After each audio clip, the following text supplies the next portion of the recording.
We're going to get back to our roots and focus on reducing mistakes, simplifying our policies, and restoring free expression on our platforms.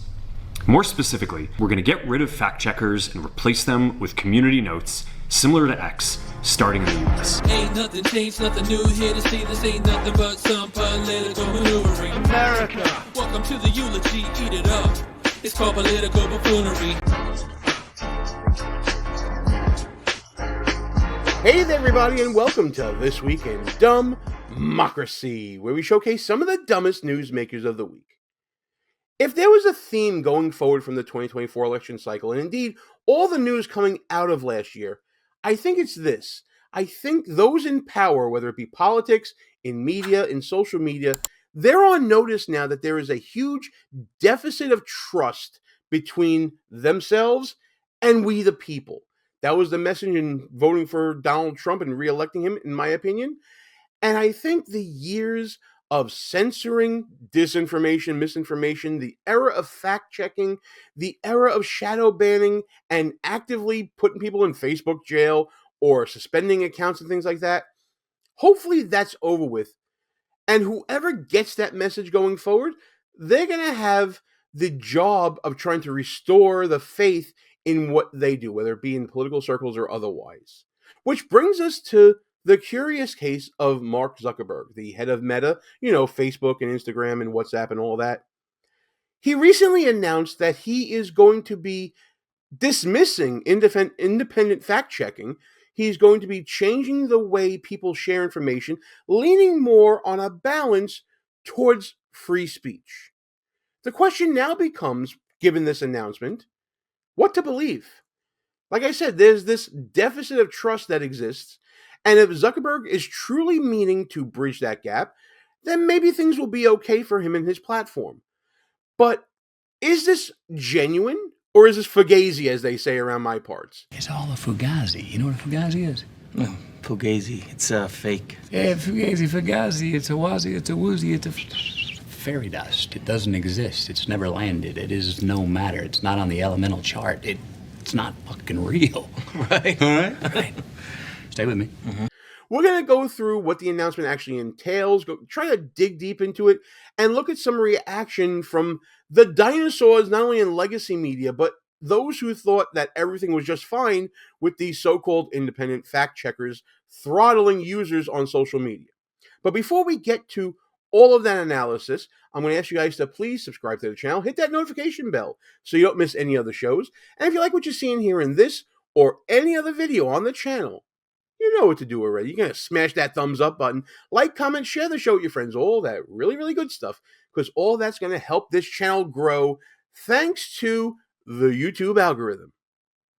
What? Feed me! Okay. Or you're checking us out on Rumble or on X, where we're now releasing full-length videos on my account. You see the name right above my head there. Check it out there as well. Wherever you're checking us out, thank you guys so much for tuning into the channel. You know I appreciate all of your efforts to help the channel grow. And if you're one of the newbies finding us for the first time, I hope this video earns your subscription as we take a look at this brave new world that supposedly Meta is going to be creating, whether we should believe it or not, some reaction to this news, and of course, I'm going to have something to say about the whole thing. Let's start off first with part of Mark Zuckerberg's announcement that's been going around social media that basically gives you the gist of what's going on. We're going to get back to our roots and focus on reducing mistakes, simplifying our policies, and restoring free expression on our platforms. More specifically, we're going to get rid of fact checkers and replace them with community notes similar to X, starting in the US. But the fact checkers have just been too politically biased and have destroyed more trust than they've created, especially in the US. So over the next couple of months, we're going to phase in a more comprehensive community notes system. He hit all the buzzwords, didn't he? He wants to restore a balance, he wants to return to free speech, and he wants to institute community notes similar to Elon Musk. Well, isn't that nice, giving a competitor sort of a tip of the cap, saying that they're doing something that we're not doing that's actually working better than us? On the surface, all good things. But as you guys know, the devil is in the details. We got to get gritty into the nuts and bolts of all this. And wouldn't you know, Within minutes of this announcement, Meta had a representative on Fox and Friends to give some of those details, almost as if it was planned that way. You were announcing these big changes as of 2 minutes ago. Yeah. If you're making big changes, does that mean you were doing something wrong before? Look, this is a great opportunity for us to reset the balance in favor of free expression. As Mark says in that video, what we're doing today is we're getting back to our roots in free expression. There's a number of changes we're making, but if I could, I'd just highlight three. Yep. First is, as you heard, we're eliminating the third-party fact-checking system. Well-intentioned at the outset, but there's just been too much political bias in what they choose to fact-check and how, so we're just scrapping it You entirely. said they, what do you mean? You mean you? The fact-checkers. You set up your, but they're yours. Well, Right? so the idea was they're independent fact checkers, but they've just been too biased. And so what we're going to do instead is adopt a system like X has of community notes. So we're just going to rely on our own community of users to provide people more information about what they're seeing. And we think that's going to work So great. give us an example. If we said, if the headline is Donald Trump won the presidency, then anyone in the community can write notes underneath it? Yeah, great question. So somebody can write a note, and then the way it works is different people on the platform can sort of vote on that note. And if you get people who usually disagree, who all say, yeah, that sounds right, then that note gets put on the post and people see it. X has been doing it for a while. We think it's working really well, and we're going to adopt that system. So, and what are the other ones? I know you want to go. Yeah, thank you. So the second one is about the rules that govern content on our platform. They've just become too restrictive over time about what people can say, including about those kind of sensitive topics that you mentioned that people want to discuss and debate: immigration, trans issues, gender. We want to make it so that, bottom line, if you can say it on TV, you can say it on the floor of Congress, you certainly ought to be able to say it on Facebook and Instagram without fear of censorship. So we're changing those rules. And then the last thing, if I could, we're also going to change how we enforce the rules. And we're going to make it so that there's way less over-enforcement and way fewer mistakes that actually make up the vast majority of censorship that people experience on our platforms. So, All well and good, right? To me, these are admissions by Meta that they've been doing it wrong the whole time.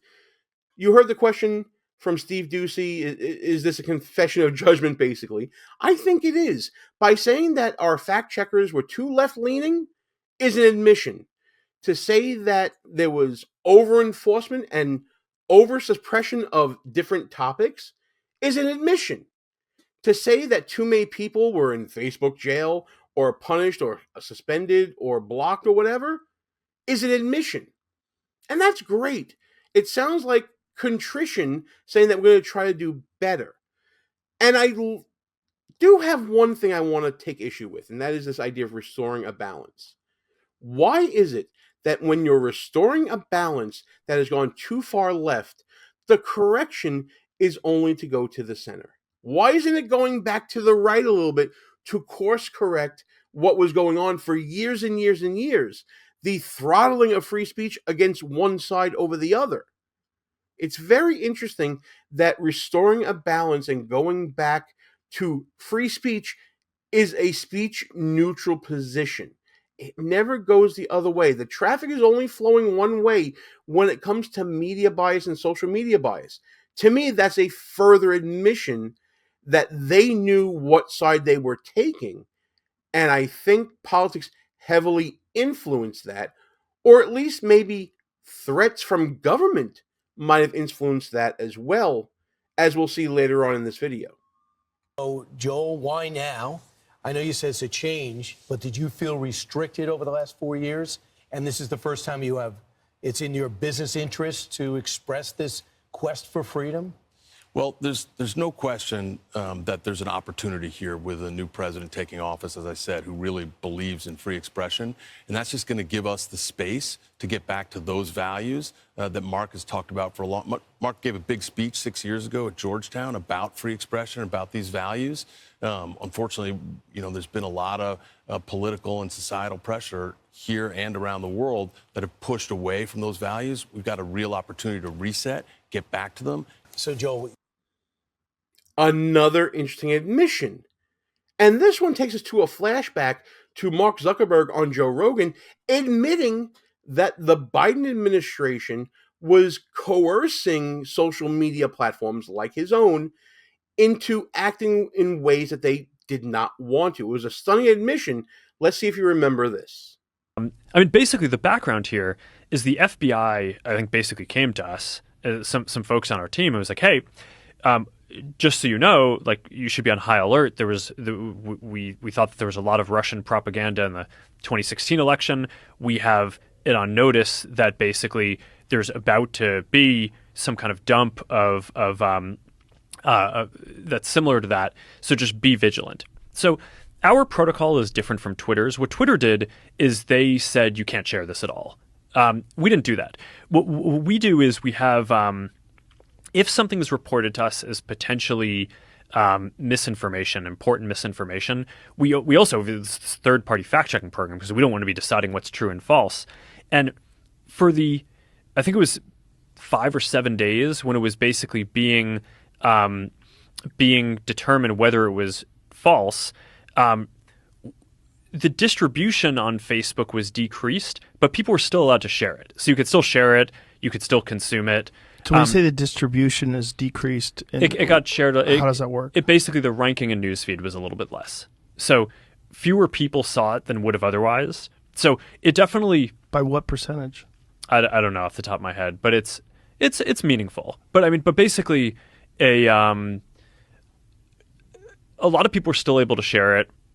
We got a lot of complaints that was the case. Obviously this is a hyper political issue. So depending on what side of the political spectrum, you either think we didn't censor it enough or censored it way too much. But we weren't sort of as black and white about it as Twitter. We just kind of thought, hey, look, if the FBI, which I still view as a legitimate institution in this country, it's like very professional law enforcement, if they come to us and tell us that we need to be on guard about something, then I want to take that seriously. Did they specifically say you need to be on guard about that story? No, I don't remember if it was that specifically, but it basically fit the pattern. End of flashback. So given this history of political pressure on Zuckerberg, isn't it pretty reasonable to think that this may not be a genuine move towards a balance when it comes to speech? After all, if the Biden administration was trying to coerce his platform and himself to do things, maybe he thinks that Trump is going to do that too. And it's a good idea to get buddy-buddy with the new incoming administration. Maybe it's not about speech. Maybe it's about survival, financial survival, and the survival of his platforms in general to make this change. What you got to do is reestablish trust. I mean, people remember the Zuckerbucks into those key areas in 2020 that were deciding what state, what candidate was going to win what state. And one of the reasons you're trying to do that is, number one, making this announcement here. The other thing is changing your board to let people know, maybe by the people that you're hiring, that you asked to join, that their agenda doesn't match maybe the 2020 agenda. What have you done? Well, we made a big announcement yesterday, put 3 new board members on, great board members, including Dana White, the president and CEO of UFC.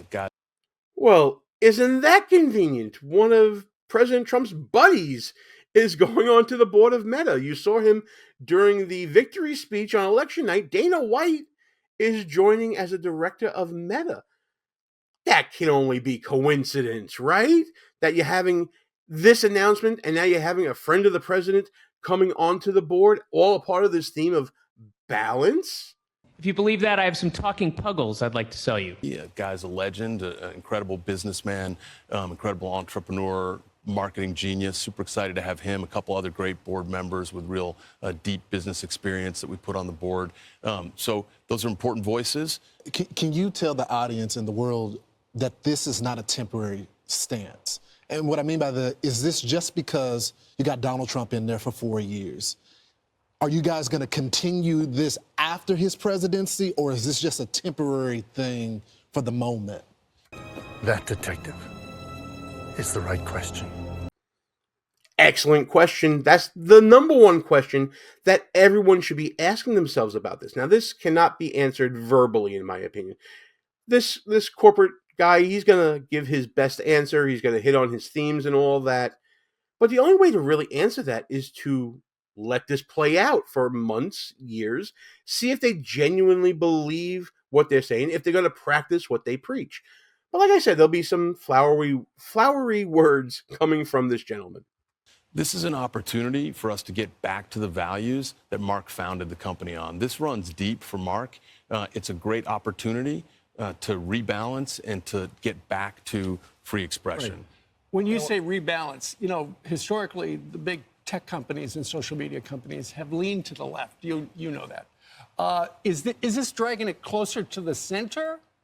I mean, with Dana White, obviously a Trump ally, as part of the board, is the company becoming more central rather than leaning to one side or the other? I think the way to look at it is we're a platform for all people and all ideas. I know, but some people don't feel that certain, and haven't felt historically, that certain social media companies were hospitable to their points of view. No question, and that's what I meant by rebalance. We want to make sure that they understand that their views are welcome, and that we're providing a space for them to come onto our platforms, engage, express themselves, engage in the important issues of the day, or not in the important issues of the day, and just buzzword. I don't believe any of it because, like I said at the beginning, there's a deficit of trust between people like me and people like this. You can say it as many times as you want. We're going to go back to the center. By the way, if we were restoring real balance, we would have a decade of right-leaning fact-checking to counterbalance what happened in the last 10 years. Be that as it may, most Republicans just want things to be fair and down the middle and central because they believe ideas matter. And once you put a good idea against a bad idea, the good idea will always win. That hasn't been the case for the past couple of years because the finger has been on the scale with all these social media companies. So when someone from these social media companies is saying, you know what, you can trust me, we're restoring the balance, I'm saying all the right things that you want to hear, tantalizing you with all the things that you've yearned for years, it's a little bit too good to be true, in my opinion. To me, this is more about show me than it is tell me. When we get back from the break, we're going to look at some of the reaction to this announcement from the left and see how much their hair is on fire from Mark Zuckerberg talking about balance on social media. Like what you see so far? Go ahead and smash that thumbs up button. Also, leave us a comment and tell us what you're thinking. And don't forget to subscribe so you never miss another show. No, gang, you're not looking at 2018. This isn't a time capsule. This is actually from 2025, and it's actually two of the biggest buffoons in media, Jim Acosta, Brian Stelter, talking about this change at Meta and how Zuckerberg is not really about free speech. They're really about their own self-interest and buddying up to Donald Trump. Let's listen to what Mr. Potato Head has to say here. It gets to this broader sense that when people like Elon Musk or Mark Zuckerberg talk about free speech, everybody wants free speech, but it oftentimes seems that these tech CEOs actually are favoring or preferring a certain kind of speech, right? They're favoring their own speech or their own political preferences and not the actual entire user or the community's speech. The changes announced by Meta today are very much a MAGA makeover, a pro-Trump makeover, and that's going to win Meta some conservative users, but it may repel some liberals. That's the same thing we've seen happen on Elon Musk's X. He's turned it into more of a right-wing platform where he's pro-free speech when it's really pro-Musk or pro-Trump speech.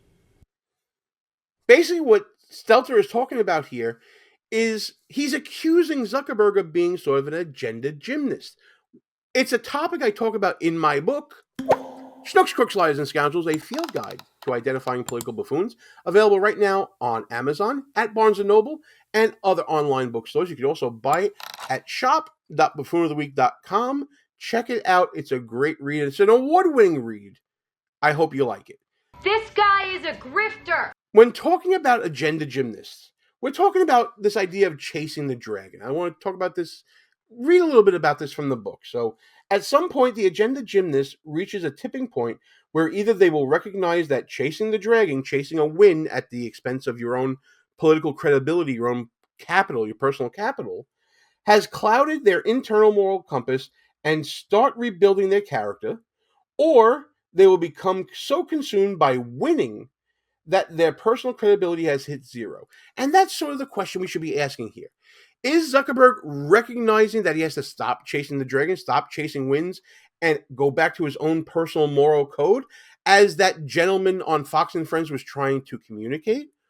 Or is he just chasing another win to the point where his own moral code doesn't matter, and winning and keeping Meta in the position that it's in financially, politically, socially matters more than any sort of moral code?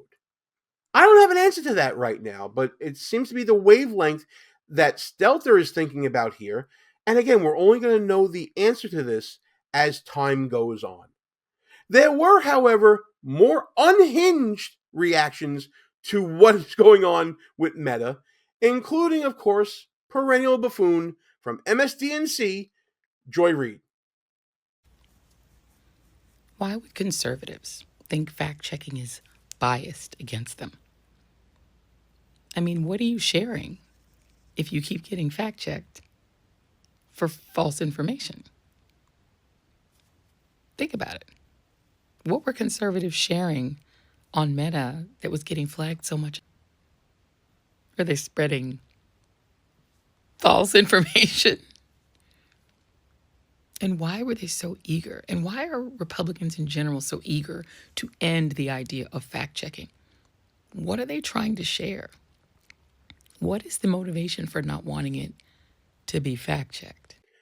All of a sudden, I guess Mark Zuckerberg's a Republican or a conservative now, according to Joy Reid, because that's the only people who are concerned with independent fact-checking. The so-called independence of the fact-checkers is the lie in all this, and it's been confirmed by Meta.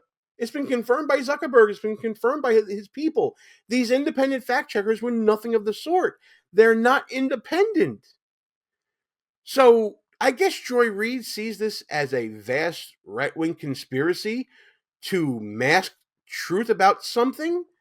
She's trying to lead her people into believing a conspiracy theory, a conspiracy between, let me get this straight, Mark Zuckerberg, who was so instrumental in giving money to Democrats, liberals, and leftists in the 2020 election cycle. All of a sudden now, he's a conservative, he's turned over a new leaf, and therefore he's thrown in with a bunch of people who are just lying through their teeth all the time. They're lying liars who lie. That's Joy Reid's theory. Kind of unhinged, if you ask me. A colleague of Joy Reid, Ari Melber from MSDNC, has a different take on this change of plans from Zuckerberg and Meta. Now, in this world we live in where people criticize and focus on traditional media, and there's plenty of valid criticisms there, it is worth recalling platforms like Facebook and Instagram now reach far more people than newspapers or television news.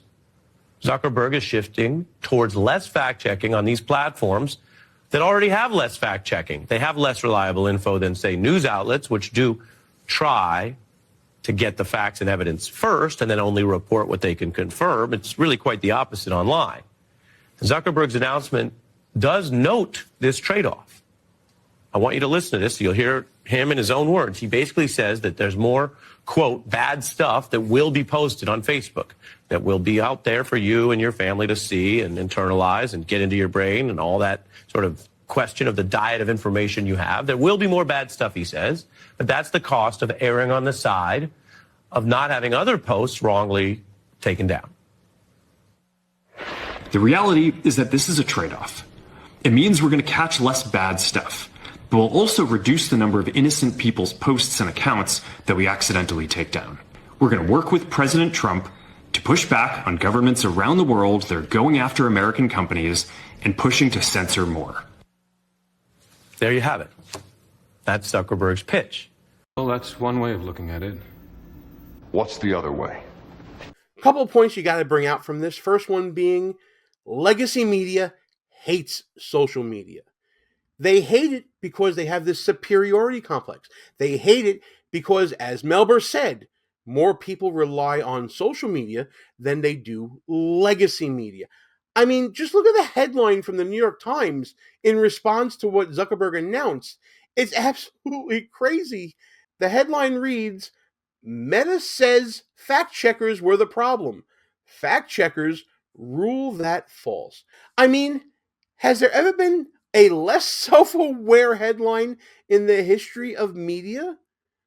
Legacy media is saying that you need these fact checkers in order to protect people from so-called bad stuff. You want me on that wall. You need me on that wall. So we have this trust deficit when it comes to media, social media, people in power, politics, big business, big pharma. It runs the gamut. And people are looking for answers in this time, and they believe that they are the best judges to determine what is true, what is real, what is false. And I tend to agree with that. I tend to agree with the idea that we have this marketplace of ideas where people can weigh the validity of different thoughts, different opinions, different information out there, and come to their conclusion about what's to be trusted and not.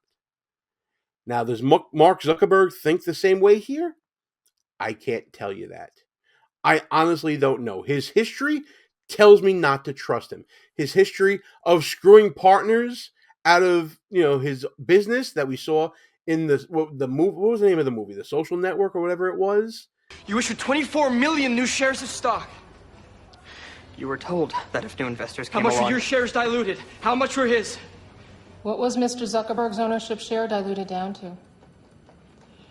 It wasn't. What was Mr. Moskowitz's ownership share diluted down to? It wasn't. What was Sean Parker's ownership share diluted down to? It wasn't. What was Peter Thiel's ownership share diluted down to? It wasn't. And what was your ownership share diluted down to? 0.03%. I don't know if that's a trustworthy guy doing that. The admission after the fact, that after protesting that Facebook was acting in a fair and balanced way with fact checking, to then say later on when he's reading the tea leaves that, the government was coercing me to do things. I don't know if I can trust him on that either. What I can trust is the old maxim that elections have consequences, that Donald Trump coming to power is indeed influencing Zuckerberg to make these changes. He's putting Dana White on his board. He's trying to get closer to Trump, saying he's going to be working with Trump on these changes. And I think that's the primary motivation. It's a profit motive for Zuckerberg. And that's been the motivation of every business at every time throughout human history. That's not something to be accusatory about. It happens. We know this. The question for me, at least, becomes, if Zuckerberg is faking it till he makes it, is an externality of that we're all going to have a better experience on his platforms. If Zuckerberg doesn't really believe in free speech, but he still acts in a manner that helps restore the balance, as he says, for these free speech movement that we're seeing on his platforms, isn't the result more important than the motivation behind making the change to get to the result? Again, time will tell on all that. It's an open question for me, but I want to know what you guys think about all this. Let's discuss this video together, and as always, like and share the video with your friends, subscribe to the channel, hit that notification bell so you don't miss any other shows. Is this all just Zuckerberg throwing out buzzwords and trying to placate an angry audience that doesn't trust him anymore? Is this a political gambit to engender the trust of the federal government in order for Facebook to continue functioning? I don't know. You tell me. Let's get into those comments and discuss this video, as well as all the other shenanigans and buffoonery happening every day this week in DUMBmocracy.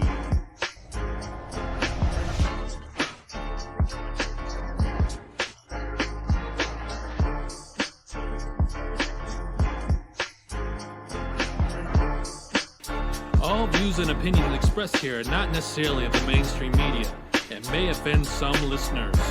It's called political buffoonery.